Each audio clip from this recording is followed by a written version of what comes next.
True Crime Brewery contains disturbing content related to real-life crimes. Medical information is opinion based on facts of a crime and should not be interpreted as medical advice or treatment. Listener discretion is advised.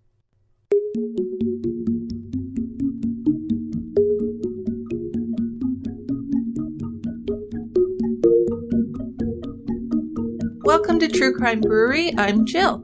And I'm Dick. Tyler Hadley's parents were trying to get the 17-year-old to make better decisions in his life. Since his early teens, he'd been using drugs, stealing, and showing kind of a fascination for violence. His mother, Mary Jo, loved her son fiercely, never giving up on him and describing him often as a really sensitive boy. As he sunk into depression and sullenness, she worried, though, that he might hurt himself. But when asked, she would say that she never feared her son would hurt her or her husband. Join us at the Quiet End for Killer Party. Tyler planned a big bash at the family home, telling his friends that his parents were going on a trip. He put out the word on his Facebook page, and he stocked up on food, booze, and drugs with his parents' money. But as the party went on, Tyler's friend noticed that Tyler's parents' cars were still in the driveway. Knowing that they'd never allow a teen drug party in their home, he wondered, where are they? Then there was a rumor that began to circulate among the partygoers that Tyler had murdered his parents. He'd actually told some people this. It turned out that this was a party that none of them would ever forget, just probably not for the reasons they may have thought beforehand. For sure, that's a true story. Absolutely. Okay, today's beer is one called Zote, or Zote, from Calusa Brewing in Sarasota. It's a New England IPA, 7.5% alcohol by volume. This beer is a nice little beer. Hazy light orange color, nice persistent white head that leaves some lacing on the glass. The aroma is citrus fruit and tropical fruit, which translates into a taste of orange, grapefruit, and mango. One of those nice fruity IPAs. It's a medium-bodied beer, simple to drink. Sounds perfect.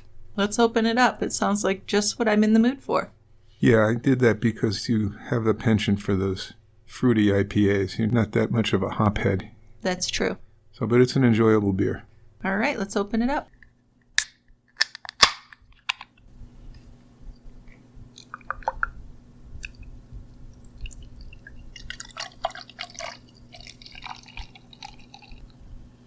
Okay, come on down to the Quiet End. We did some talking about this case over the last couple of days, so I know you have a lot to say. You bet. On Saturday, July 16th, 2011, 17-year-old Tyler Hadley was planning his party. At 1:15 in the afternoon, he posted on his Facebook page, "Party at my crib tonight. Maybe." Tyler had been telling his friends all that week that he would have a party that weekend. And everybody assumed that was because his parents were going to be out of town, because otherwise he wouldn't be having a party. Tyler had been in a lot of trouble recently, and he was often grounded. In fact, it seemed at some point that he was never off of being grounded. No, he was getting in trouble a lot. So friends of Tyler's, figured there was no way a party is going to happen unless the folks were away overnight. But news of the party spread quickly. Tyler had had one or two parties before when his parents were away. That was about it. His friends knew that he couldn't go out whenever he wanted to. They were skeptical if this party would ever actually happen. Sure. Now, Tyler had told several friends that his father was abusive. His father, Blake Hadley, was a big guy, so it wasn't very difficult to imagine him being dangerous. But those who actually knew Blake knew that he would never hit either of his two sons. He was more of a gentle giant, 6 feet 4 inches tall and about 300 pounds. In fact, Tyler's mom, Mary Jo, was the disciplinarian in the Hadley home, and she was sometimes frustrated and annoyed by how lenient Blake could be with his sons. So, Tyler was lying to friends about this, trying to get sympathy, trying to make his father look bad, but we certainly have no evidence that Blake was ever an abusive person. Yeah. Neither parent. No, neither.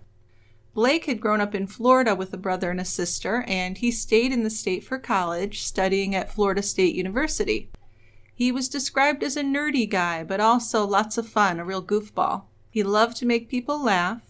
He did well in school, and in 1980 he graduated with honors.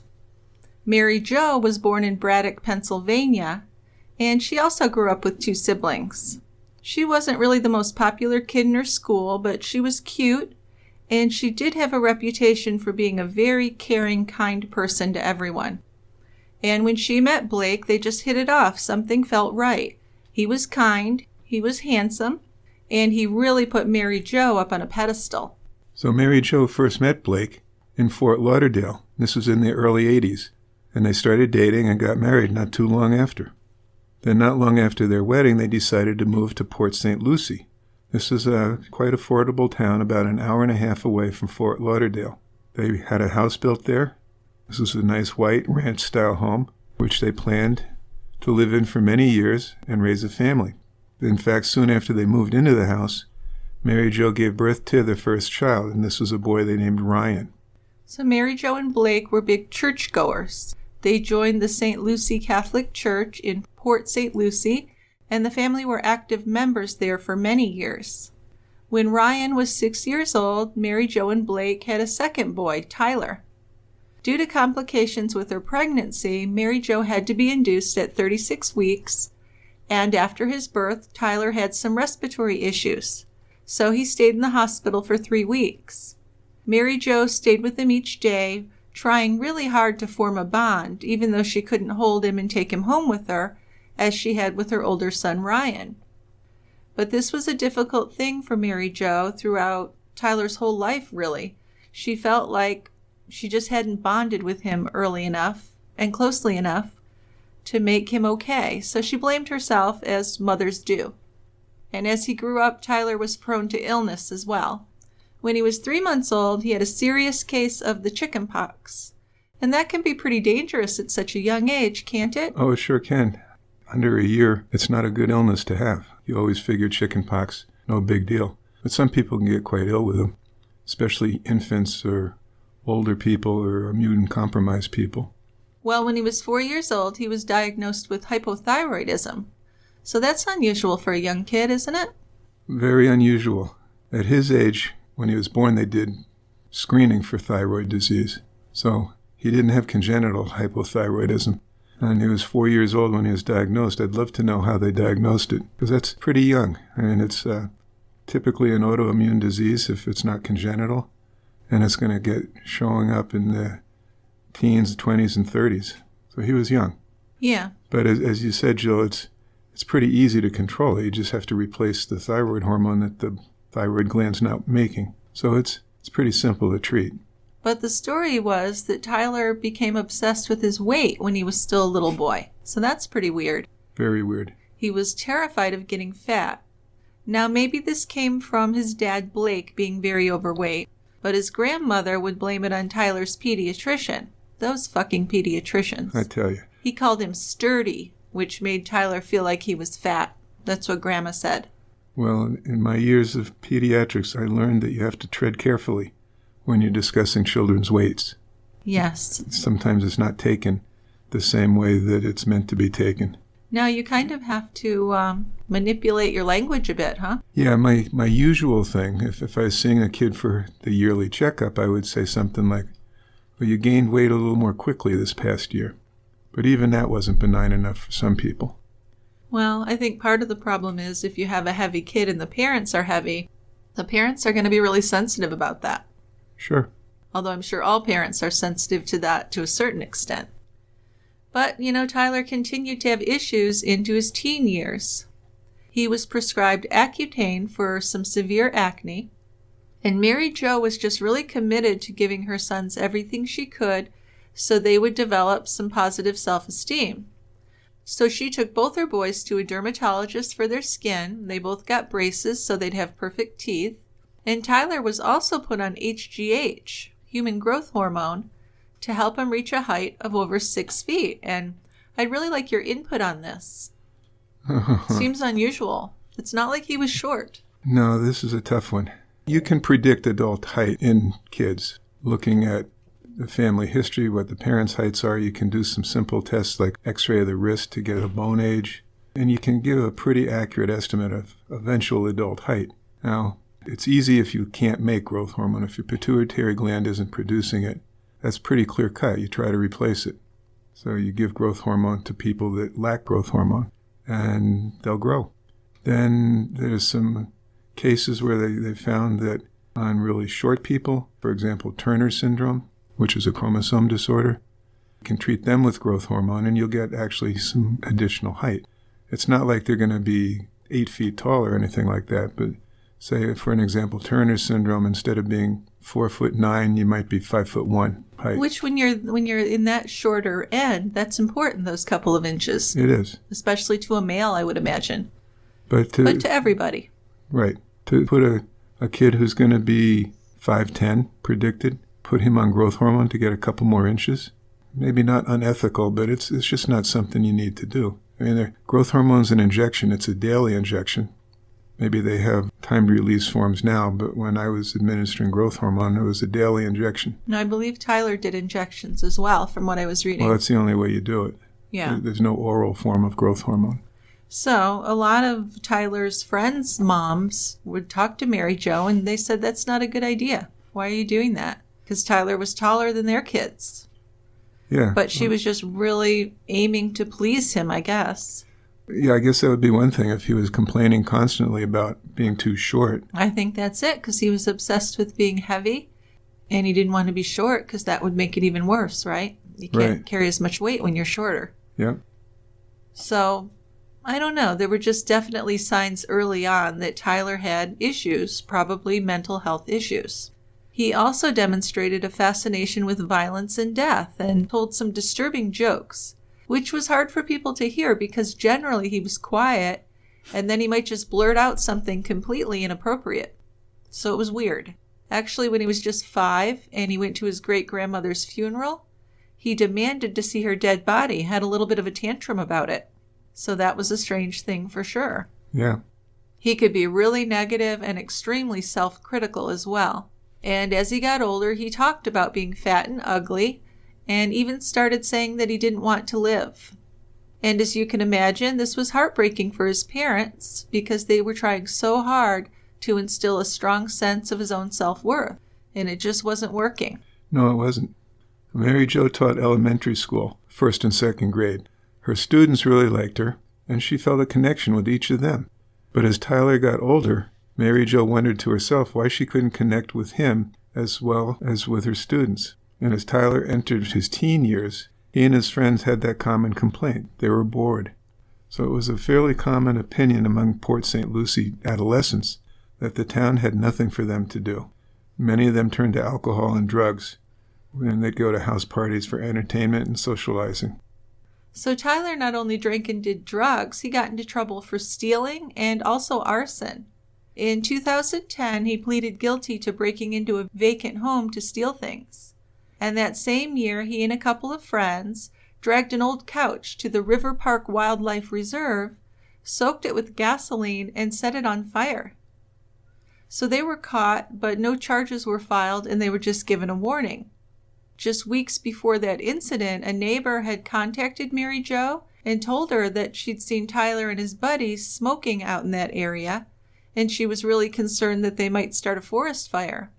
But according to this neighbor, Mary Jo seemed to kind of brush it aside, telling the neighbor, "My son's not a smoker." But it's hard to say if she was in denial about it, or if she'd just given up on disciplining him, or maybe she was embarrassed. It's really hard to say where she was coming from with that. Might have been parts of all three. Yeah, it could have been. Right. And as time went on, his bad behavior became known in the community. Mary Jo did try tough love, but she was somewhat in denial, and she would vacillate between permissiveness and laying down the law. In April 2011, Tyler was arrested and charged with aggravated battery, and Mary Jo took away his phone and grounded him. Tyler told his friends that his mother had taken his phone, and he was considering killing himself at that point. Then in July, Tyler came home in the middle of the night after sneaking out. He climbed in through a window, falling down drunk and high. Mary Jo and Blake were really at the end of their rope, and they used the Baker Act to have him committed into a mental health treatment facility. The Baker Act, in case you don't know, is a Florida law that allows families to provide emergency mental health services and temporary detention for people who are impaired because of a mental illness, and for those who are determined unable to identify their own needs for treatment.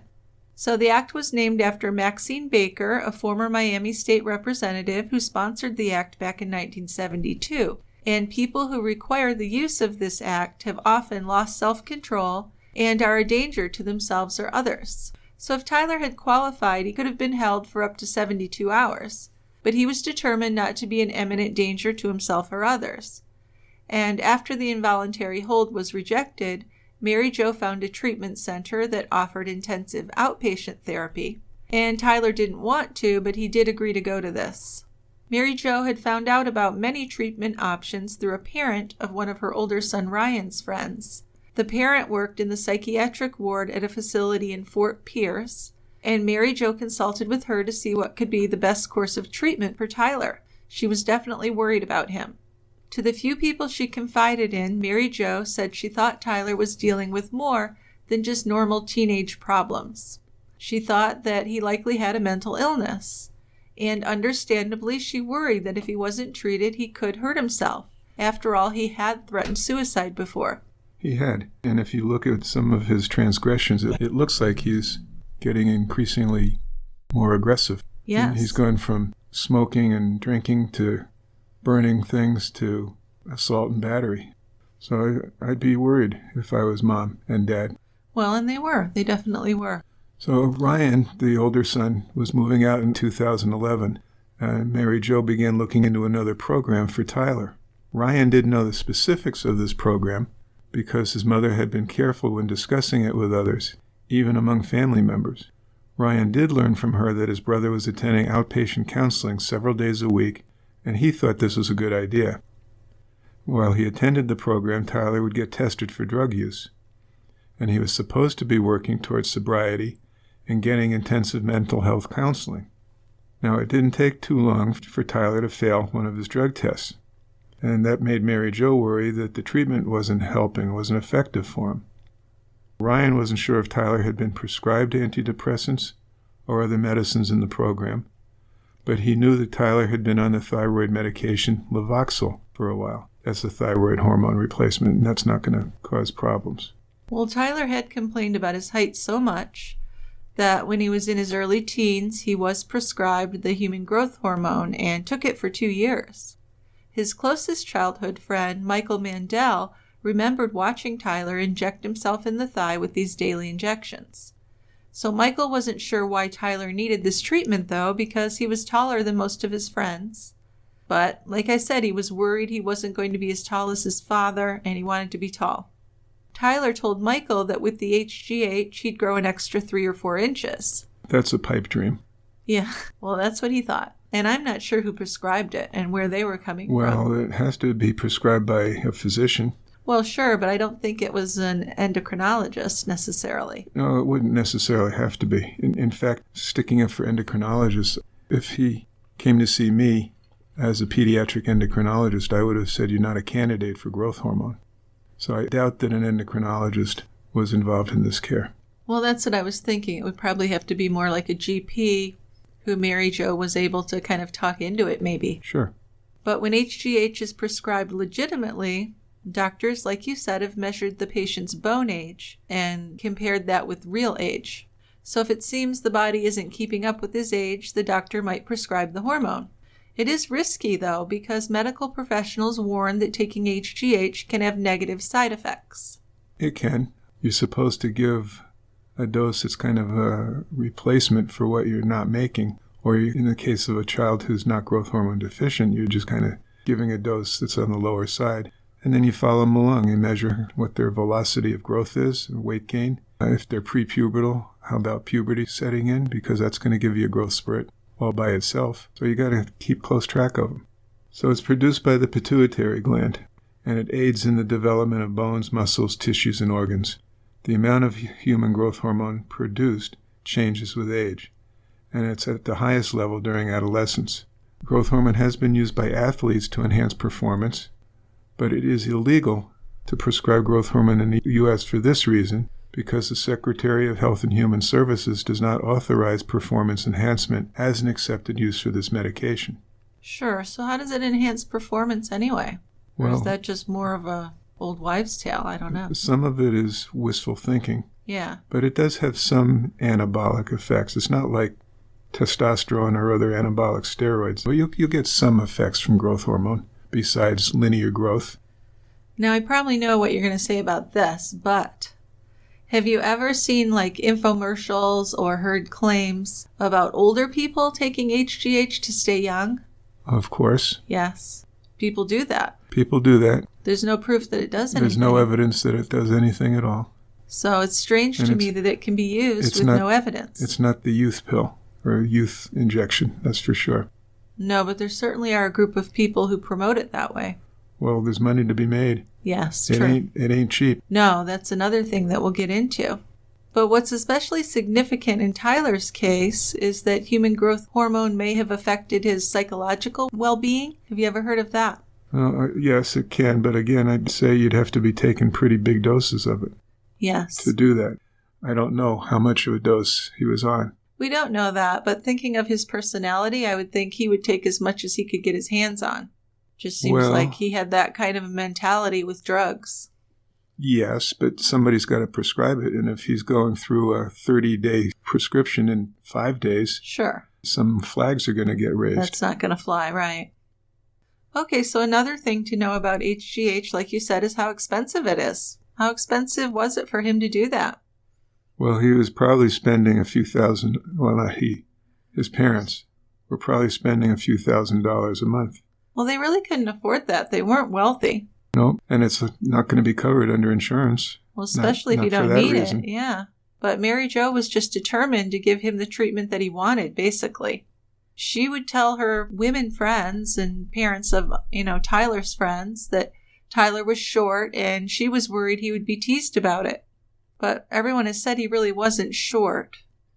I guess Mary Jo herself wanted Tyler to be tall like his dad. Eventually, he did grow to 6'1", and we don't know how tall he would have been without the HGH. Right. But you're saying probably not any shorter than 5'11". He would probably be, if he grew to 6'1", he'd probably be somewhere between 5'10", 5'11". Which is a perfectly respectable height for anyone. Yeah. Except maybe a professional basketball player. Well, even there. Even there. But yeah, it's also, what does he want? He might say 5'10's not good enough. I want to be 6 feet. Oh, I think so. I kind think he of wanted stuff. to be his father's height, which was 6'4". Yeah, that's going to be tough. That wasn't going to happen unless they did that thing where they break the shins and then put expanders. That looks painful, though. Yes. And that has to be very pricey. Yeah, they probably wouldn't think about doing that either. I would hope not. So Tyler also took Celexa, and that's SSRI, used to treat depression and anxiety disorders. And he took Vistaril, which is an antihistamine, and this is prescribed to treat mood and anxiety disorders. Vistaril isn't used as much anymore because its use long-term has been linked to memory impairment, difficulty learning, and other cognitive defects. It's also, as an antihistamine, could be very sedating. So most of the time you'll say take it at bedtime because you're going to go to sleep anyway. Well, yeah, and I think it maybe helped him sleep Possibly. because he was known to be someone who would get up in the night and wander around a lot. Yeah. So that June, less than 1 month before the notorious house party, Blake and Tyler went on a trip to Georgia to stay with Blake's brother, Mike, and his wife, Cindy. Mary Jo had already taken Tyler to the New Horizons Treatment Center for counseling, and she and Blake were planning on going too, so they could get some help on how to best help Tyler. The counselors there recommended that Tyler stay in Florida and not miss any of his therapy sessions. But ultimately, Mary Jo decided that the family trip would be good for him and went ahead and had him go. Yeah. This is not too long after he had started therapy, right? Yes, very early on, that's the thing. Yeah. I would probably ask him to postpone the trip. But it seems like she gave in to Tyler a lot. And I don't say that to be judgy, but it seems like that was something that happened, and I'm sure it wasn't easy to fight with Tyler about things either. Exactly. Oftentimes, the path of least resistance is to just let the kid do what he or she wants. Well, they tell you to pick your battles, so this Yeah. might not have seemed like a big battle worth fighting. Plus, it was with family, so she thought it might be good for him and his dad. Oh, yeah, I can see both sides of this argument. Yeah, I think it's a reasonable thing to do, really. But Tyler did say some troubling things while in Georgia, which wasn't completely new. He did do that. He was known to sometimes blurt out really inappropriate comments in front of family and friends. Out of the blue, he'd just say something completely off the wall. But overall, the visit to Georgia was enjoyable, and Tyler and Blake ended up staying a day longer than they'd planned even. Hi, I just want to take a moment here to remind our listeners about our premium show, True Crime Brewery Premium. By subscribing at tiegrabber.com, you can get your TCB episodes commercial-free, plus you can enjoy an extra ad-free bonus episode each and every month. You also will get a gift from us with a handwritten thank you note and some miscellaneous TCB swag. So if this sounds like something you might enjoy, just go to tiegrabber.com. Click on subscribe and you'll see your options. Subscribing is really a great way to support our show while getting yourself some bonus and ad-free shows.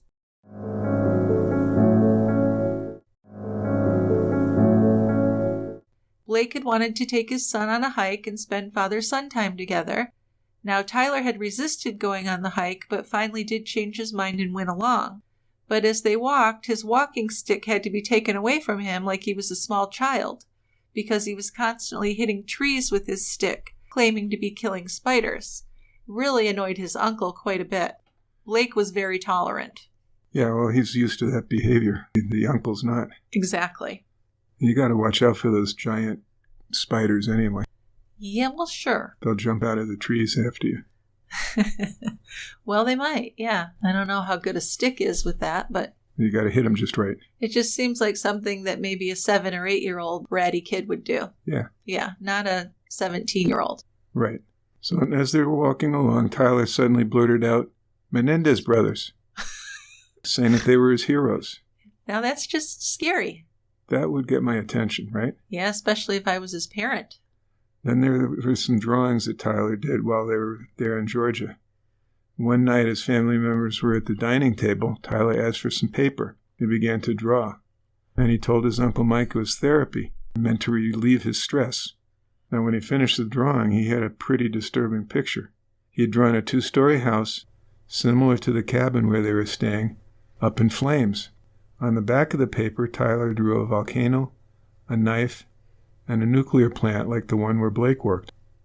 So, I don't know. I guess drawing the plant where his father works is okay, but the knife's a little weird. And the cabin up in flames is very weird. Yes. And this is a 17-year-old. Yeah, you have to keep repeating that. He's not an 8-year-old. Yeah, because it sounds like something a younger kid would do, just to try and get some shock value or whatever. But this odd behavior continued throughout the entire visit, according to his Uncle Mike. Every night at about 2 a.m., Tyler would get up and wander around the cabin. He and his father were sleeping in the loft of the cabin, and his Uncle Mike could hear Tyler moving around. The first night, Tyler came downstairs and walked outside, and then he stood creepily outside of his aunt and uncle's window with his hands pressed against the glass as he peeped into their bedroom. So, as you can imagine, Mike was a bit freaked out. The next morning, he told Blake about it, and Blake said, well, yeah, Tyler often roams around at night. And for whatever reason, they decided not to confront him about the peeping. They just didn't want to be more uncomfortable, I guess. It was easier to just let it go. Yeah, and then one morning Mike walked out onto the porch of the cabin, and he was just disgusted to see spit covering the handrail and steps. So he asked Blake to talk to Tyler about being so disrespectful of his property. So that's super gross. Yeah. I guess part of what they thought it could have been is maybe he was purging, because there were some ideas that he may have been bulimic as well. Yeah. So that could have been part of it. Well, did they find vomit? No, they didn't. Just spit? Just the spit. Okay. But the family also talked about a movie to rent and watch together one night, and Tyler suggested the Texas Chainsaw Massacre, saying it's really not very violent. That's a good movie to show with your folks and relatives, Your aunt, yeah. right? But no one else wanted to watch this violent film, and then Tyler suggested Full Metal Jacket, which I don't think is a huge improvement as far as a family movie. No. But mentioning the military movie brought up the topic of Tyler maybe joining the military, and Blake warned his son that the military might be tough on him. I mean, after all, he was kind of used to being spoiled, right? That's for sure. But Tyler said, well, I'll just kill them if they bother me. And his uncle asked, would you kill the sergeant? And Tyler said, sure, just like they do in Full Metal Jacket. So Mike and Cindy assumed he was joking. I guess it's easier to assume that than to wonder what the heck's going on. But it seems like maybe he wasn't joking. Maybe Tyler said a lot of things that people were assuming were jokes when really they weren't. But in this time leading up to the party, it was quite clear that Tyler wasn't happy because his parents were trying to regain control over him. Blake had told his parents, Tyler's grandparents, that he'd even taken Tyler's bedroom door off its hinges and confiscated his cell phone again. And they were doing all they could think of in hopes of winning back their son. At times it seemed like they would win some of the small battles. Blake's description of Tyler on the Georgia trip was that he was a kid who joked and played and went for walks with the family, and it was just fine. And during this time, he is in therapy. Well, not during the trip. No, I know. But yes. In the time up to where the horrible thing happens, he was in therapy and his folks were doing some family therapy. Yes, they were trying. So while this is going on and Tyler's family didn't see signs of any impending doom, his friends could have and should have seen something really bad coming. If anyone had really listened to what Tyler had been saying, they would have realized he was spelling out in detail what he was about to do and how he would do it. Sitting in one friend's room while the group was smoking pot and drinking beer, Tyler said that his parents were going to get it. And everyone laughed, assuming he was joking as usual. His friend Matt Nobile said he had a sick sense of humor. Tyler said in front of the group, I'm going to kill my parents. Well, you really can't be any more straightforward than that. I think that's a simple enough statement, right? Yeah. Now, even though he appeared serious, everyone laughed at him. They were just not willing to believe he would really do it. Well, yeah, who would? Well, yes, that's understandable, but still, it's a red flag that should be brought up. Yes, and it wasn't an isolated incident. Oh, not at all. Continued to discuss plans. Yes. And he'd talk about having to catch them off guard, especially his father. And he's talking about how he'd steal their money and throw this big party. And it seems like that's really what he had been planning. Yep. These dead parent jokes became so common that when Matt and Tyler talked about the upcoming party, they talked of Tyler killing his parents, and Matt thought they were still joking. In their Facebook messages on the morning of July 16th, 2011, Matt asked, "Did you do it?" And Tyler responded, "No, but I'm gonna bet." "You really should now," Matt answered. "They called the 5-0 on you, so do it." And Tyler wrote back, "Don't worry, I am, then I'm having a party." And then Matt's final comment was, "Yeah, party time." Now Matt would insist that the whole conversation was a joke, at least in his mind it probably was. There was no evidence of any abuse that led to Tyler's desire to kill his parents, and all that we could really see here, looking at this closely, is that he had a desire to have a party, and he knew his parents would get in the way. And although it's ludicrous, it seems to be that kind of a motive going on here. Yeah, well, if he really wants the party, yeah, and his parents, if they're alive, aren't going to let him have a party, there's clearly only one solution. Well, yeah, it's only reasonable, I guess, that you have to murder them. Yeah. Mm-hmm. So other friends asked Tyler if he was still planning the party, and he answered that he's working on it. At 11:25 that morning, a boy named Antonio Ramirez sent Tyler a Facebook message asking what he was doing that night. Tyler said he was trying to have a party at his crib. When asked if his parents were home, Tyler said that they weren't. Then at 1:15 in the afternoon, Tyler posted the message, "Party at my crib tonight, maybe." And then at 8:15, he posted, "Party at my house, HMU." Now, for you old people like me, HMU means hit me up. Yeah, but if you think about it, this is 10 years ago now, so this is probably all stuff that the young people don't even do anymore. Yeah. So the responses to Tyler's Facebook messages started accumulating that afternoon. Friends of friends got text messages with his home address. Tyler posted a cell phone number that his closest friends recognized as his dad's. Now his parents had confiscated his cell phone, so he couldn't post his own number, and apparently he'd gotten a hold of his dad's phone. So it was going to be a massive party, he said, but he had to prepare. Of course, Tyler's friends knew that he had been having a tough time lately. He seemed grounded all the time, and he was certainly depressed. But they also saw Tyler as a real jokester. They thought he just had a very dark sense of humor. Overall, he was considered to be a good guy, despite his dark fascinations, and they thought he was fun to party with. Yeah, but the Facebook conversations, basically said Tyler's parents were leaving, he wanted to smoke some marijuana, and he asked friends to come over. But don't come over till after the parents leave. One friend who was in on Tyler's "I'm going to kill my parents" jokes teased, "If I kill your mom, will you put the Lincoln in my name?" And then he followed with a mistyped message that said he was only joking. Yeah, so Tyler had a Lincoln that his parents had bought him in his name. Yep. Now, it wasn't brand new, but still, it seems like they went into debt over this kid because they didn't have a ton of money. But Tyler replied to this, "No, I'm going to do it." Then Tyler complained about his mom. "She's been bitchin'," he said. She didn't want him to go out and was trying to take his car keys away so he'd be forced to stay at home. "'Cause she's a C word," he wrote. I'm not going to say the word because I don't like that word. But he called her the C word. See you next Tuesday. And at this point, about 1:45 p.m., his parents were in Fort Pierce. They were doing some errands and having lunch, so they were gone for a while during the day. The anticipation for Tyler's party grew all that afternoon, with Tyler posting more messages and then confirming that he'd have people come over around 10 o'clock that night. But when friends first arrived, Tyler wasn't even there. They called the number, his dad's number that he posted on Facebook, and he told one friend who got a hold of him to sit tight, he'd be there soon. So about half an hour later, a group of 10 or 15 kids were waiting out front on the lawn, where Tyler told them to wait while he picked up some things inside the house.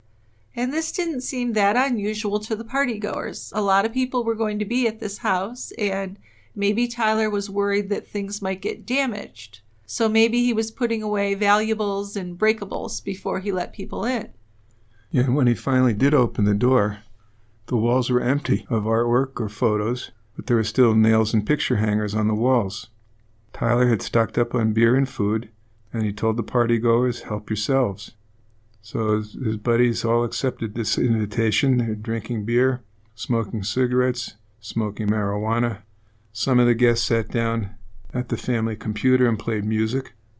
And while they're doing that, they were oblivious to the dried blood that had crusted around the desk legs. Well, I guess it wasn't the cleanest house, so it didn't stand out that much. Yeah. Plus, teenagers don't care. I mean, for the most part, they're a messy lot. Yeah. Tyler called a group of his closer friends into his bedroom, and they just sat on the floor smoking weed and drinking beer. When a friend came in and told him that the house was getting trashed, Tyler just shrugged. He didn't care. He was letting people smoke in the house and everything. And he sat smoking and drinking, and he also was holding a plastic bag filled with Percocet tablets. And Percocet's a strong narcotic pain medication. So then around midnight, a group of new people arrived at the party. Most of these folks didn't even know Tyler. They'd come from another party that had broken up. So when they got there, things got really messy. People filled up most of the small house. Some sat in the family room. A group surrounded the desktop in the kitchen, and they were partying. So Michael Mandel was Tyler's best friend, and he really had been since they were 8 or 9 years old. Michael felt like he knew Tyler better than he knew his own parents, and they told each other everything, he thought. Tyler came up to Michael alone about an hour into the party and told him that he had a secret. The two of them left the house and walked down to the stop sign at the end of the street, and Tyler said he'd done something stupid. "I killed my parents," Tyler said. And Michael scoffed, not taking him seriously. "No, you didn't," he said. Then Tyler told him, "Michael, I'm being real. I'm not lying to you." He told Michael to look in the driveway. Both of his parents' cars were still there. Michael admitted, "Yeah, that's weird." And Tyler said that he and his father had gotten into a fight and his dad had punched him in the nose. Michael didn't know what to say, and he insisted that he and Tyler just go back into the party. After they went back inside the house, Mike started to walk around. Before long, Tyler told Michael to look for bloody shoe prints. And Mike did see one in the garage. Tyler told him to look closely at his parents' bedroom door, and he would see the signs. And Michael did, and he saw blood on the door frame, on the walls, and on the ceiling. So the two guys stood together inside the garage with the door shut. And Tyler then began to pace, walking back and forth, and he began to tell Michael the details. He said he'd done it around 5 p.m., and he'd stood behind his mother for a while she was on the computer, actually for several minutes, before he decided to go through with murdering her. But this wasn't spontaneous. This was definitely planned out. He'd hid both his parents' cell phones in advance so they couldn't call for help. They didn't have a landline. Then he stood over his mother for about 5 minutes and got ready to do that first blow with the hammer. He said he swung once and Mary Jo turned around, and she managed to get out a single question before he struck her again. She said, "Why, Tyler, why?" That poor woman. I just can't imagine. She's devoted her life to this kid. Yep. This is a huge betrayal. So then Blake walked into the room, and he looked right at Tyler, and then Tyler attacked him. Blake screamed at him, "Why are you doing this?" And Tyler answered, "Why the fuck not?" Isn't that awful? Terrible. For a moment, according to Tyler, Mary Jo and Blake both screamed at the tops of their lungs. Then they were suddenly quiet. The family's younger dog, a lab named Sophie, started growling protectively, so Tyler locked her in his parents' bedroom. Molly the beagle was too deaf and blind to sense that anything was off, so Tyler left her alone. Yeah, she was an elderly beagle. So I just want to know, maybe you have a better description. He's there taking some swings at his mother. She turns and screams, "Why, Tyler, why?" The father walks into the room. There must have been some battle. Well, here's the thing. There are different takes on this, but the one I think is probably more believable than what Tyler told Michael is that he killed his father in the bedroom. Because if he'd beaten his father to death out in the kitchen, it would have been very difficult for him to take a 300-pound man into the bedroom. It certainly would have been. So I'm thinking he didn't kill his father out there. I think he killed his mother and then ran in and killed his father. At the time, apparently his father was napping because his father worked the night shift. No, that's understandable. So Catch him by surprise. Yeah, that makes more sense to me. Yeah. But that's not what he told Michael. Right. He said he couldn't go through with the murders sober, so he'd taken 3 hits of ecstasy first to psych himself up, and then he psyched himself further by listening to the rapper Lil Boozy in the garage. Yeah, so apparently he had told a friend earlier that he'd thought about killing his parents when they were in bed one night but couldn't go through with it. So this time he psyched himself up so he could go through with it. So he certainly wanted to do this. Mm-hmm. There was so much more blood than he thought there would be that the cleanup took him over 3 hours, and it wasn't even a good cleanup. Yeah, well, if you've clobbered people, beaten people to death with a hammer, there's going to be a lot of blood. Oh, I just can't imagine. And after he cleaned up, he took a shower, and then he said that he looked in the bathroom mirror and laughed. So that's haunting. Tyler also told Michael that he had stole $11,000 from his parents. It was money his grandparents had put in a trust fund. So we're not sure if that's true. We do know that he did go to an ATM and take $400 out of one of their accounts. But he said that Mary Jo and Blake had the money available through a credit card, and he'd stolen that card. So maybe he had taken more money out than we know. But he also said that he had the bag of Percocet tablets for a reason, because after the party was over, he was planning to take his own life with the pills. No prison for him, he said. So Michael tried to convince him not to kill himself, to just run away. And when Michael saw the bag of pills sticking out from Tyler's pants pocket, he grabbed it. He expected Tyler to turn around and catch him, but he didn't even notice. So Michael dumped the bag out onto the floor of the bedroom closet, and then he hoped Tyler wouldn't find them. Tyler told Michael that if he stayed until after the party, he'd show him his parents' bodies. So Michael walked away, and he sat on the couch in the living room. He wandered around the house some more then, trying to determine if he believed what Tyler had told him. But he had seen the blood. Tyler had described his mom sitting at the computer, which was out in the kitchen, so Michael looked closely at the desk, and yes, there was definitely blood there. There was also a fair amount on the floor. It was dried up in a brownish color. So to someone not looking closely, it could have appeared to just be dirt. Like I said, the house wasn't super clean normally. But Michael knew the Hadley house as well as his own house. So he walked in the backyard to the outside door that he knew led into the master bedroom. And this door was unlocked. But when he tried to open it, it seemed stuck, like something was in the way. He was able to push it hard enough to see inside the room, and it was dark, so he used his cell phone as a flashlight and looked inside. He saw a man's blood-covered leg, and he could tell that this was Blake's leg. Blake was buried beneath piles of clothes and furniture and pictures in frames on his own bedroom floor. So at the sight of this, confirmation of his best friend being a murderer, Michael was quite stunned. When he had first come to the house for the party, he noticed the bare walls but shrugged it off. But now he realized the family photos and artwork had been torn off the walls in like a violent rampage. Tyler described to Michael how he had thrown the family photos onto his parents' dead bodies. It seemed like he'd emptied most of the household items on top of his parents' corpses, actually. So then Michael met up with Tyler in the garage again, and he said, "You really murdered your parents. You did it." Tyler nodded. "I guess I won't be seeing you for a while. I guess I should take a picture." "Take a bunch of pictures," Tyler said. So Michael held up his cell phone and took a photo with his childhood friend, now a known killer. Both had tough guy expressions on their face. Tyler held a red plastic cup in his hand. Later, Michael would say that he should have done something. You think? He should have called the police, but he was too shocked. Well, and he would take criticism for that, because he actually didn't leave the party for a while. He stayed for a couple more hours, and he posed for selfies with Tyler. And he would be arrested and questioned. So in one photo taken with Michael's cell phone, Michael's expression was stern, but he looked kind of defiant. But he would claim that he was just really sad for his friend.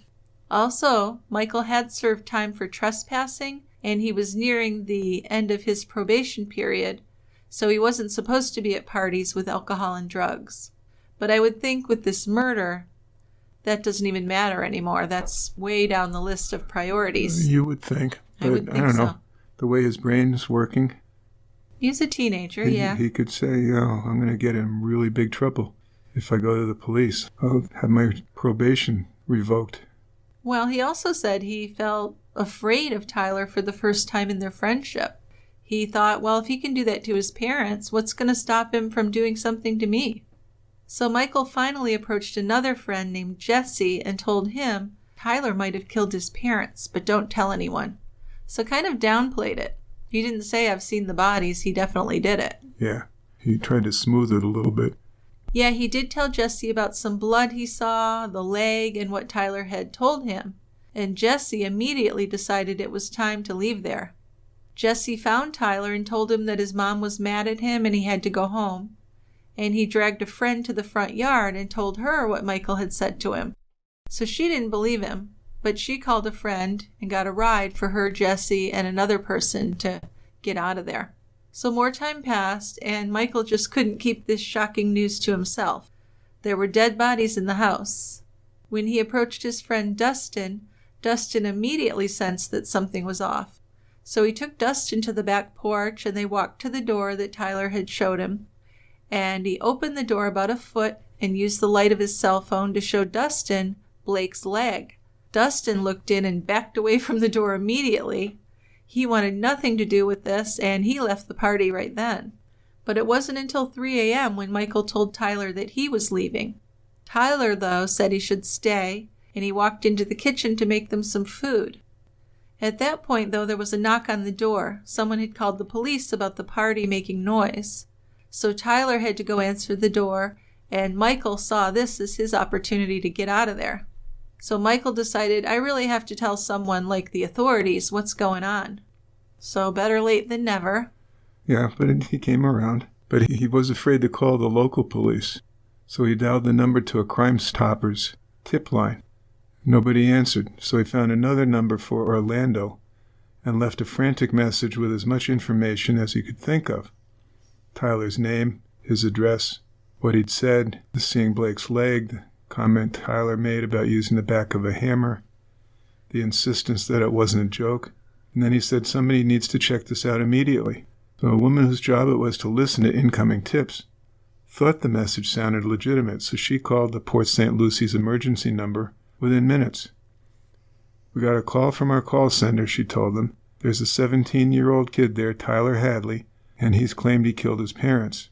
"He did what to his parents?" the 911 dispatcher replied, sounding incredulous. "He's claiming that he killed his parents around 5 o'clock last night. and they're dead in the house. They're supposed to be in their bedroom. She didn't have any more details, just what she said in the message. She didn't know it was Michael Mandel who had called. Now, the dispatcher told her that they would send someone to check out what was going on in the Hadley house. Yeah, but right after Michael called the tip line, another call had come into 911, and this was from Jesse's girlfriend, who'd heard from Jesse that Tyler may have killed his parents, and she had insisted that they call the police right away. Hey, somebody thinking correctly here. Exactly. Leave it to a woman to do the right thing. Oh, you had to get that in, didn't you? So she told the dispatcher, someone had a party tonight, and someone reported that this kid had killed his parents, and I don't think they were playing about it. So, if you guys want to go by and check, sounds really like a teenager would word something. Mm-hmm. But then Jesse did get on the phone also, and he explained, I was at a party with one of my buddies. He said his parents went out of town, so he was throwing a party. And I'm at the party, and we're all hanging out. Everything seems cool. He's acting fine. He told me the gist of it, that he did something to his parents. My understanding of it was that he killed them, and the bodies are supposed to be at his house. I'm really scared and confused, you know. I don't think they're joking about it. I think he needs help. I think he has mental issues and needs help. So the dispatcher told them he was going to send someone to check on the Hadley house. A male cop's voice answered the call to respond, sounding confused. The parents are going to be there, or he's going to be there, or both. He may or may not be 97, the dispatcher said, and 97 is cop code for at the scene. So police pulled up to the house, and through the windows they could see Tyler in there pacing back and forth. Everyone else had gone home. Tyler seemed to be talking to himself, and he had a very disturbed look on his face. His eyes appeared extra wide open, maybe from drugs, or maybe from the realization that he'd killed his parents and just thrown his whole life away. So police called in the descriptions and license plate numbers for the 3 vehicles that were parked outside of the house. There was a gold Lincoln registered to Tyler, a red Ford Expedition registered to Mary Jo, and a black Toyota truck which was registered to Blake. So all the family cars are there. Officers knocked on the front door and rang the doorbell, and when no one answered, they were able to look through a crack in the blinds of a front window. Tyler was still pacing, but now he was grabbing handfuls of books from the living room, walking over to the master bedroom door and chucking them on the floor. He looked like he was talking as he threw the books, but officers couldn't hear him or read his lips. But he did look very angry, they thought, almost deranged. And then he finally did walk toward the front door, but he didn't open the door. The lights inside the house quickly went out, and then he opened the door. His left hand was hidden behind his back, so police were worried that maybe he was holding a weapon. But when they ordered him to show his hands, they were empty. But Tyler did seem very agitated and confused. The officers asked if he was home alone, and he said yes, and they put him in handcuffs. Yeah, he told the officers that his parents were in West Palm Beach, and he didn't know how to reach them. He seemed nervous, and his answers just weren't matching up with his parents' vehicles being parked out front. If they had gone on a trip, why were their cars parked there? The officers had been sent there to check on the welfare of Mary Jo and Blake. So with that in mind, and Tyler's suspicious behavior, the officers walked inside and called out for anyone else who was in the house. No one answered. They did hear barking from the beagle, who was locked outside on the back porch. Then they searched the house. Every room inside the house was unlocked, except for the master bedroom. An officer asked Tyler where the key to the room was, but he said his parents had taken it with them to West Palm. Sorry, can't open the door. But looking at the door, they could see reddish-brown spots along the doorframe. And Tyler mumbled something about going to Rock Road, which I guess is local slang for the jail, the local jail. Well, one of the officers turned the doorknob hard, and it did click open, swinging wide enough to show this huge mess inside. The room was filled with random furniture, pictures, towels from all over the house. And the officers noticed the blood right away. Then they saw Blake's leg. One officer touched the leg, noting that it was cold and still. They called for an ambulance, but it was far too late for that. One of the officers crawled on top of the bed to check the closet and the bathroom. It's the only way he could get there. And he found the black lab locked up but unharmed. Then the officer picked a calendar up from the floor, and he uncovered one of Mary Jo's arms. So she was deceased as well. An officer read Tyler his Miranda rights, asked him if he understood, and then led him out to the squad car. No one said anything about what they had found as they drove to the police station, and Tyler appeared calm and just stared silently out the window. Now, a detective's job in Port St. Lucie was usually a pretty quiet one. This waterfront town was known for its ocean view restaurants and beautiful coastline.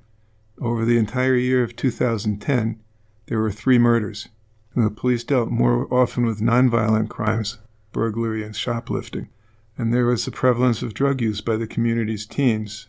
So some people called it Pot St. Lucie or Port St. Lousy. Clever. Very clever. So when detectives arrived at the house, they saw a typical Florida home, ranch style, built of concrete, with a pool in the backyard. Neighbors were beginning to gather outside, and there were a few reporters starting to show up. The house filled up with officers and crime scene technicians, and in the living room, there was furniture in disarray, beer cans and bottles all over the place. Full ashtrays were on the countertops and tables, and there was food everywhere.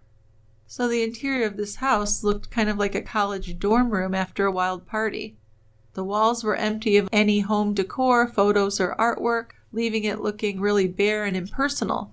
It was mostly just a very messy house covered with areas of dirt and grime, but there were more disturbing things to see as well, like blood spatter on the furniture and walls, as well as dried blood crusted on furniture legs, baseboards, and the floor.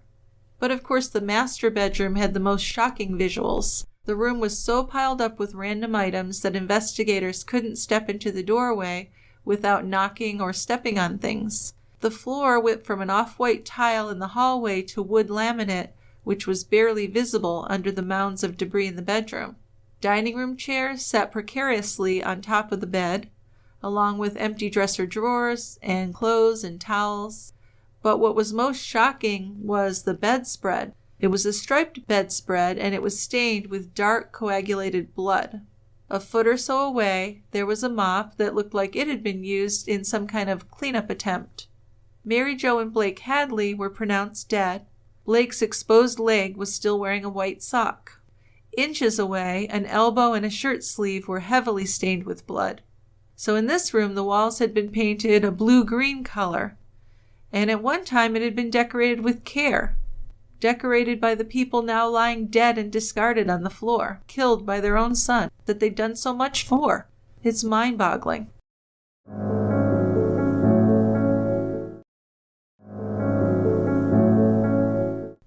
Well, Police Captain John Kryak told a reporter at the scene, "It was a merciless killing."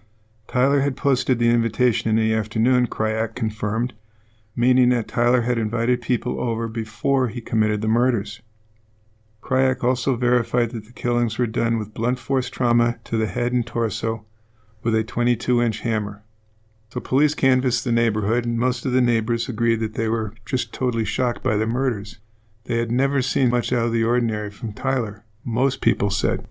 He did get in trouble from time to time, but it seemed like normal adolescent stuff. But within days, a former neighbor was interviewed on CNN. Jason Mayerke, who had moved from the neighborhood a few years before the murders, called Tyler a disturbed young man with dead eyes who was drawn to darkness. He said his own son got in trouble once for setting fire in a wooded area. Then when questioning the boy and his friends, he'd learned that Tyler had given his son the lighter and told him what to set on fire. He'd scolded Tyler for this, but Tyler was emotionless, and Mayerke believed that Tyler didn't care and that he enjoyed sitting back and watching the trouble that he had created. Well, so clearly this Jason didn't have any affection for Tyler. Clearly not. But it seems like Tyler didn't fool him like he had others. So that's interesting.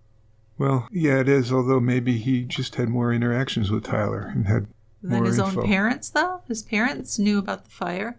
Of course, parents, though, are always going to try and look on the bright side and not blame their child. So, yeah, I understand that.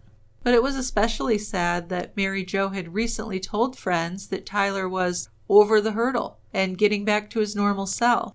She had had no idea that Tyler had been making these threats and describing plans to kill her and her husband. Not one of his friends had raised the alarm over his disturbing statements and posts. No one had gone to them with any concerns. And on one hand, it's kind of understandable. These are teenagers and they say stuff to each other that they're not going to tell, their friends' parents. But it does seem like he was really kind of entrenched in this I'm killing my parents theme. And maybe it should have been taken a little more seriously. Yeah, hindsight. Absolutely, but I just think it's a little more disturbing than they seem to realize, even without knowing what the outcome would be. Absolutely. Yeah.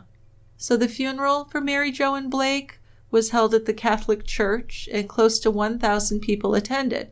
Tyler's brother Ryan had returned to Port St. Lucie, as well as some extended family members. And Ryan had decided he would visit Tyler in jail and be as supportive as he could, because he believed that's what his parents would have wanted. But he also believed that Tyler should spend the rest of his life in prison. So he wasn't going to try and free his brother. No, he wasn't under any illusions. No, he wasn't. Now, some of Tyler's friends and acquaintances blamed Tyler's parents for his violent acts. He had told them that his father hit him and abused him, and he even told some people that Blake was not his real father. But more people rationalized Tyler's actions as something done while under the influence of drugs. He was known to have used ecstasy, Percocet, OxyContin, Xanax, and a smorgasbord of other pills. The problem with this is that none of the drugs he was using were known to cause violent behavior. In fact, most of the kids in Tyler's crowd used the same drugs. The antidepressant he was on, Celexa, can increase the risk of suicide in adolescents. And in a letter from jail sent to his grandparents, Tyler wrote that none of this would have happened if it weren't for that damn pill. And in a letter to a friend, he wrote that the drugs made him do it. Well, here's the thing about Tyler's letters from jail. He wrote those kinds of letters to his grandparents and his brother. But then some of his high school friends, he was just as horrible as he had been before he killed his parents. Yeah. And really kind of proud of his actions. But one 18-year-old girl who was at the party but really barely knew Tyler really blamed his parents. She said he was under a lot of pressure and, like his parents, would never let him be himself. And honestly, I think they caused everything that just happened. His parents always expected him to be someone else that he wasn't. And that's just not right. Anything Tyler would do, he'd be wrong for it, so he just broke. Honestly, he got crazy because of it. If you have that much hate for somebody, then you actually would do something like that. Well, that's good. She gets her 15 minutes of fame. Yeah, kind of an idiot, sure. But, Tyler had told his friend Michael that he had planned these murders. He'd waited until after his brother Ryan moved out before he killed his parents. And that was more than 6 weeks before the murders. And he had planned the party for at least 3 weeks. According to one of his fellow inmates, Tyler told him, "You should have come to the party, man. It was awesome."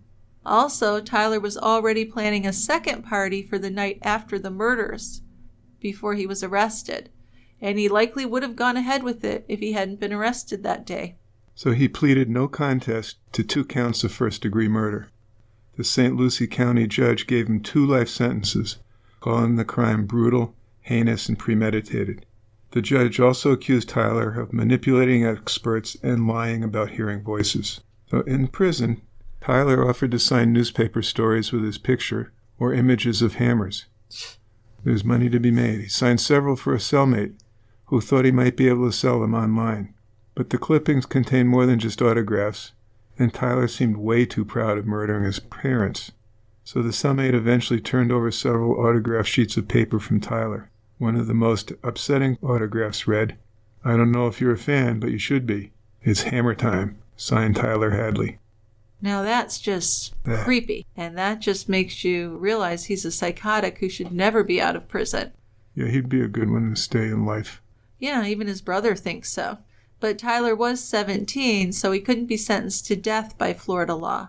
In 2014, he was sentenced to life imprisonment without parole. But then in April 2016, his sentencing was overturned by an appeal judge who stated the lower court did not consider the correct alternative to a life sentence. So the court ruled that sentencing minors to life in prison with no chance of parole violates the Eighth Amendment's ban on cruel and unusual punishment. The opinion came down to a 5-4 vote based on a 2005 case prohibiting juveniles from getting the death penalty, determining that children can't be automatically punished the same way that adult criminals can be. The ruling meant that Tyler's guilty plea wouldn't automatically mean a life sentence. Yeah, so in December of 2018, Tyler is resentenced to life in prison, but this time with the possibility of parole. He's imprisoned in the Okeechobee Correctional Institution in Florida. Well, it did take some time, but his best friend Michael decided that Tyler wasn't an influence that he wanted in his life anymore. They'd really been like brothers, but so much of their relationship he figured had been based on lies. And also Tyler had placed a huge burden on him by sharing his horrific secret and exposing him to the horrible crime scene. So Michael would ultimately say that he regretted the day he ever met Tyler Hadley. Michael really wondered if Tyler had any grasp of the damage he'd done when he swung that hammer and ended his parents' lives. Of course, 2 people were dead, but the damage rippled through the lives of family, friends, and even neighbors. Years later, Michael still wasn't sleeping or eating right. He had real trouble trusting people, even people he'd known all his life. And he also blamed himself for not contacting the police as soon as he had seen those dead bodies. At the time, Michael has said he still saw Tyler as his best friend. It took time for him to see Tyler as the cold-hearted murderer he was. And it really does seem that he was cold-hearted. These murders were planned out, and the motive was for him to get the things he wanted and felt that he deserved. You know, he just wanted to have a party, and he stole their money and murdered them, and it's really as cold as that. It is.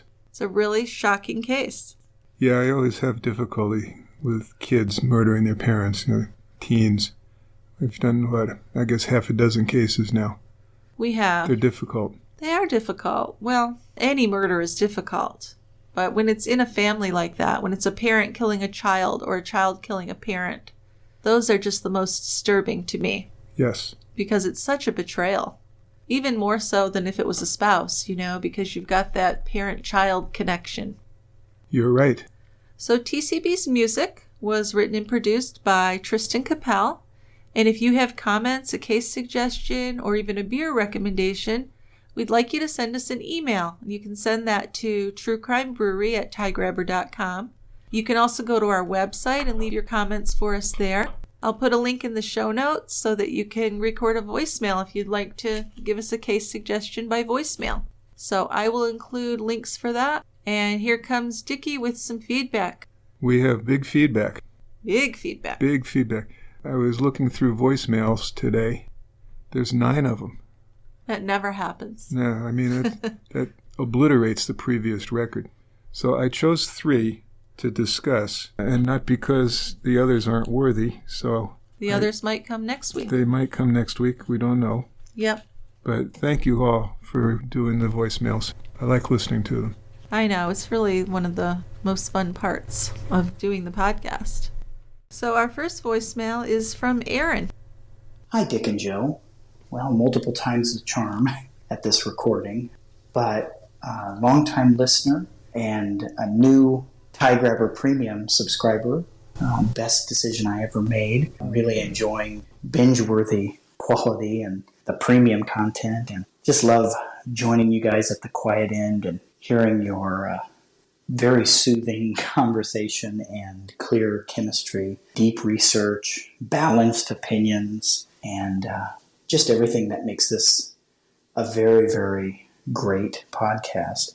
And an extended friend. I was listening to the story of the girl who had her mother killed in Alaska, and it jogged a memory of a case actually in my extended family that I lived growing up with the ramifications of, actually.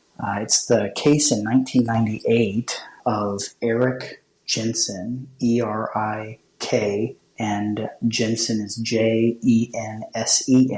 It happened in Colorado, and it was his friend, I believe it was Nick Ibanez, that's with a Y, B-A-N-E-Z, and The convicting period has all sorts of connections with Columbine. He was being convicted in 1999 after they tried to flee to Mexico, and it's got lots of intrigue in it. It unfortunately is a pretty tragic story, but happened allegedly at the insistence of some abuse potentially and some premeditation and lots of details that kind of get overlooked, but his is a more famous case of a minor tried as an adult and sentenced to life without parole, essentially, until the governor ultimately, after many, many appeals, commuted the sentence. And he is free and has really turned his life around. And it's an amazing and heart-wrenching and interesting story, and seemed right up the alley of something that would be interesting to do. When I was in college, I was actually struck by a play that he wrote. So that was Aaron's 3 minutes. Oops, his time ran out. His time ran out. He didn't call back to finish. He didn't finish. Okay. Well, he did give us a bunch of information, a lot of praise, which makes me uncomfortable, but I do appreciate that. So what do we know about this case? And I'd like to say before we start, I'm really sorry that your family had to deal with such a horrible tragedy. Yeah, in a nutshell, basically this kid, Eric Jensen, helped in the murder of a friend's mother. And that's how he got convicted. When he's commuted, or his sentence was commuted, it turns out, I think, that he helped clean up afterwards. He didn't participate in the actual murder. Okay, but I always have a lot of questions for people that would do that. No kidding. And that's not a normal person who would actually do that. I know. It's horrific. That's why I thought it might be an interesting thing to discuss. It does sound like something we would have a good discussion about, yeah. So thanks a lot, Aaron. We have a suggestion for a case from Jordan.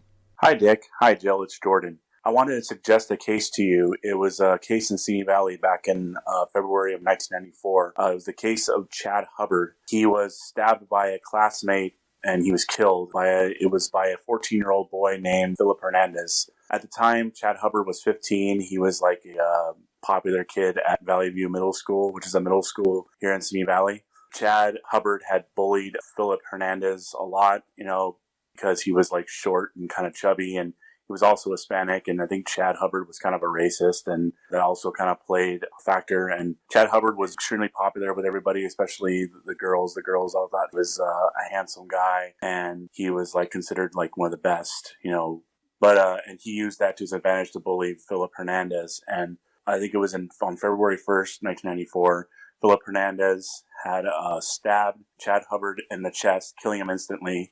Philip Hernandez then ran away, and then he was eventually caught, and he was arrested and sentenced to 4 years in juvenile detention. I don't know what became of Philip Hernandez. It was a very sad thing. I remember I was only 10 years old at the time, so I remember very little, but it was a very tragic case because they both were so very young, and it was just, just a tragic situation. So that is my case suggestion. Have a great day. Bye-bye. Thank you, Jordan. Thanks, Jordan. I think that's a good sounding case. Hernandez stood trial and was found guilty of the least or the lesser of the bad outcomes, involuntary manslaughter. So he served 4 years, which pissed off the Hubbard family. But he was only 14. He was only 14. Yeah. So I just thought it sounded interesting. We can talk about the bullying aspect. It's tragic all the way around, just like Jordan said. Yes, it is. So we'll keep that in mind. Yeah, I don't think we've done a lot of cases involving bullying. No, so that might be interesting. Great suggestion, Jordan. And next we have a case suggestion from Jenny. She left 2 messages. So the more recent of those 2 is the one I chose. Hello, Jill. Hello, Dick. My name is Jenny. I am leaving you another voicemail about a case here in London, England that I thought you might be interested in covering. I am going to assume that some of your listeners and perhaps yourselves have heard about the case involving Sarah Everard. So Sarah was a young woman here in London. She was walking home alone at about 9:30 in the evening, and she was kidnapped and murdered by a police officer. The details of this case are still unfolding, so I'm not sure how much information is publicly available at this time. But when we're talking about cases of gender-based violence and violence against women, and even things like domestic violence, stalking, coercive control, some of the questions that we often hear are, well, why didn't the police do more? And, the cops should have done something. But we often don't ask questions that I think make people very uncomfortable. So, things like, what do we do when police officers are the ones who perpetrate violence against women? And as you can tell from my accent, I'm from the US, and the US statistics involving police officers and domestic violence are quite shocking. And we know that police abuse their power when it comes to women. Unfortunately, police officers abuse their partners from time to time. And how do we navigate this and say that the system we've got in place right now is not keeping women safe? Because it isn't. This is my opinion. And the Sarah Everard case exploded. And we had protests around the UK and especially in and around London. Women saying things like, police don't keep us safe, which, I can't argue against that at all. So, this raises a lot of kind of cultural and societal questions about where do we go from here and how are women supposed to feel safe going to the police or interacting with the police? And what do you do when your abuser is a police officer? You kind of hit the wall there, right? It's a dead end. There's nowhere to go because we uphold police officers as the pinnacle of safety and protection. But if we dig a little bit deeper, I think we'll find often that isn't the case. Like I said, that's my opinion. If there is enough information about this case available, I think it would be an interesting one to do. And hopefully you'll cover it in the future. Thank you so much, and I love your show. Goodbye. Thank you, Jenny. Now that's fascinating. Right? Yes. We've had a lot in the media, obviously, lately on racism in the police force. And this is another thing, domestic violence. It is a big issue, so I'm glad she brought that up. We'll probably need to wait on this a while because this just happened in March of this year. You certainly would like to hear evidence and how the trial goes. But I would, yes. At least in terms of Jenny's other statements, yeah, it's time we looked at stuff like that. Absolutely. I would really be interested in looking more into that. It seems like last week we had a recommendation about a police officer who was murdering women. Do you recall that? So we have a doctor who killed his wife. Oh, no.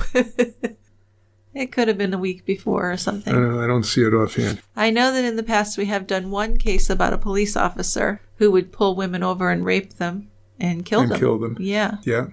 And that was a very interesting case, I felt. A darker shade of blue. Something like that. one of my better titles, I'd have to say.